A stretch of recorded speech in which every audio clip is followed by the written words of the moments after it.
Hey everybody, it's Dr. Adam Reddy speaking with you today a little bit about small intestinal bacterial overgrowth and intestinal permeability.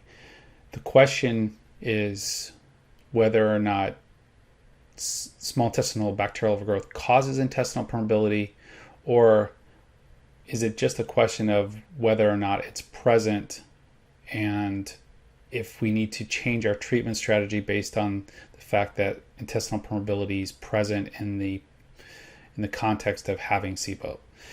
So I learned a little bit more about intestinal permeability recently, and the issue is that there can be intestinal permeability that's normal. We need the intestine to be permeable to allow for nutrients to come across the small intestine. However, there's a question of whether or not when this permeability is extensive and the damage is extensive to the intestinal lining, that we're introducing and bypassing the gut's immune system. So normally what would happen is if in a healthy intestinal lining, if something that should not be introduced to your circulation is trying to enter the system, it's met with the gut-associated lymphoid tissue and the mucosa-associated lymphoid tissue, and there's sort of it's being dealt with. And so the immune system protects your body from having this introduction. So, for example, if someone has severe intestinal inflammation, say in Crohn's or colitis, or if they're in an acute gastroenteritis and the immune system is not able to fend off some of the bacterial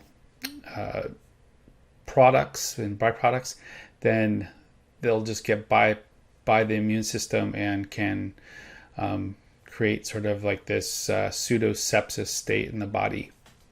Sometimes in real severe immunosuppression, we obviously see sepsis. And this is, a situation where we need to think deeply about, if someone has SIBO, do they also have intestinal permeability? So to go into this question, I went to one of my favorite SIBO researchers, which is Dr. Quigley out of Ireland. And he talks about how in SIBO we have a specific subset of bacteria, and mainly this is shown here. This is Pseudomonas, Klebsiella pneumoniae, E. coli, and Proteus mirabilis. And these particular bacteria in this have a predisposition to permeate the intestinal lining. They have an ability to, and likely because the gram-negative byproduct called lipopolysaccharide, LPS, is highly toxic to the intestinal lining.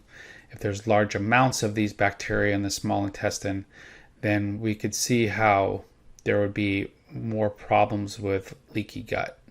So the important thing to realize is there's two types of intestinal permeability. There's transcellular intestinal permeability. This is when the intestinal lining is damaged and there's just basically gaps in the intestinal cells that's giving access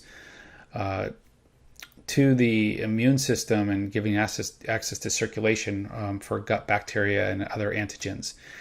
And then there's another type of intestinal permeability called paracellular, and that's related to zonulin and another mechanism where proteins are upregulated, which open up space for bacteria to persist through the intestinal lining.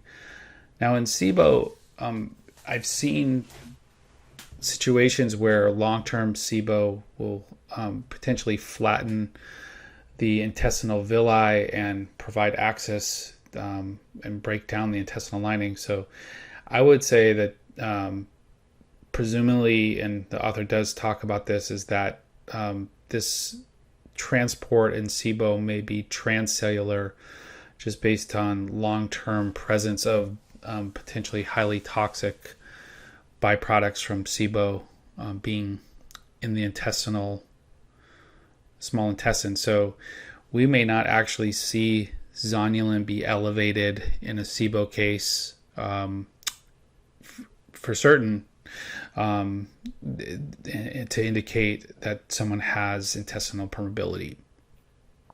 However, if you do some stool testing and you see that these particular microbes have become pathobionts, meaning like it's a dysbiosis where they're overrepresented, then you need to kind of back up and say, does this patient have SIBO with intestinal permeability, or do they have SIBO symptoms without intestinal permeability? So how would you know that? I mean, a lot of times, you can do testing to see this, like I mentioned, zonulin. There's some other potential tests like the lactulose mannitol test, which is probably a good one to balance with the zonulin test. And the thing that we also would know is just to kind of ask symptoms of intestinal permeability. And did you know that some people can have intestinal permeability without even knowing they have any gut problems? So this comes up a lot of times in fibromyalgia patients and chronic fatigue patients. They'll have symptoms of chronic fatigue or widespread pain, brain fog, and they don't complain about any gut problems. But if you do test their gut, they certainly end up having SIBO across the board. And so they could be having this permeability issue ongoing and not knowing that their symptoms are that they have are largely contributed from the gut. So what I learned is that when the body absorbs a lot of this LPS, then it raises inflammation in the distal parts of the body. So it could raise it in the joints, the skin, the brain, and that's via NF-kappa beta. And this inflammation can kind of trigger immune problems in other part of the body. We see this a lot of times with its effect on toll-like receptors in psoriasis. So the skin condition that could be influenced by the gut, and other conditions as well, where inflammation is generated from the gut, and so the fire has spread into the body. So my point is that just treating SIBO without knowing if there's an intestinal lining issue is presumptive. And then also treating everybody for leaky gut is presumptive. So we really need to kind of figure out, knowing what's going on, how extensive this issue is, because we want to really tailor our treatment approaches and strategies to these particular patients. So I hope this is informative and helps us think about really properly going about treating ourselves with these gut problems, treating leaky gut, and thinking thoroughly about how significant the problem is. Thanks for tuning in, and we'll talk to you next time.